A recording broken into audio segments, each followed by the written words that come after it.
Hey friends, good morning. Ashton, Gustafson here. Hope you are doing well. It's been a while since we've had an episode of the Good Word of the Day. So, figured we're going to be together quite a bit for the next little run. And so I wanted to chat through a couple things that I was studying this morning and that was kind of stirring within me. I didn't even know about this National Day of Prayer thing. I guess I've been a little bit unplugged in that, which is a good thing. Don't get me wrong here. But I thought it was interesting. I was studying this morning. I was reading Just This by Father Richard Rohr and talked about the approach of prayer that the desert mothers and desert fathers many years ago you can only say phrases like pray in all things, pray always. If prayer isn't so much something that you do, but something that you are. You see the difference? A lot of times we believe that prayer is this thing that either gather around the table and hold hands, which it can be that. Or you get on your knees, fold your hands, and you ask for something. It can be that too. Don't forget that there are some interesting notes in our sacred text that say the divine knows. Don't you know the divine already knows what you need? The divine has known you pre-womb. The divine knows the hairs on your head. The divine, like all of this stuff that's just ought to bring us a lot of peace, quite honestly. I'm going longer than a minute today. Forgive me.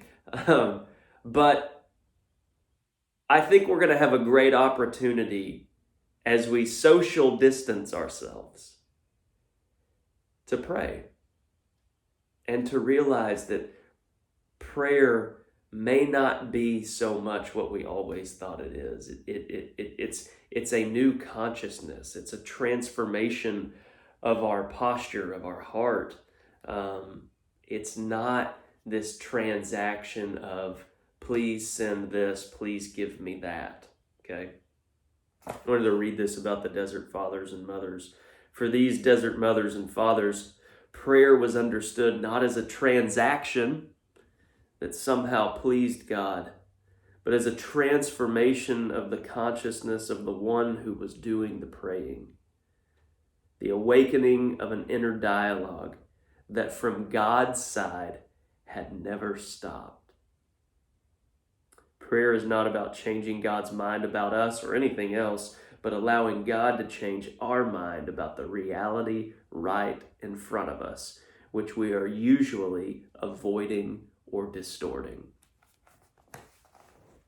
So in this National Day of Prayer, how can you go inward and ask the divine to maybe open your eyes, open your ears to where you very well may be avoiding the moment or distorting it? I think it's pretty easy for the reservoir of your heart to be filled with language and vernacular that quite honestly is just nothing but it's all going to hell in a handbasket. And just feed that reservoir all day. Those waters will get stagnant if you don't have a practice, a discipline, a prayer form, a stance, a whatever, to where you can go into that reservoir, allow that stagnant water of everything's going to hell in a handbasket to move, and in its place allow the fresh living water that always lets us know heaven's at our fingertips. I mean, listen to that right there. Prayer, it wasn't a transaction that just pleased God. It was the transformation of consciousness of the one who was doing the praying. The awakening of an inner dialogue that from God's side has never stopped. So you realize the joke, right? You realize what we're talking about. That prayer, the dialogue of infinite love has always been there. The memo has always been trying to get through to us. That love is behind us. That love is under and supporting us. That love is ahead of us. That love is surrounding us. The thing in which we live, move, and have our being.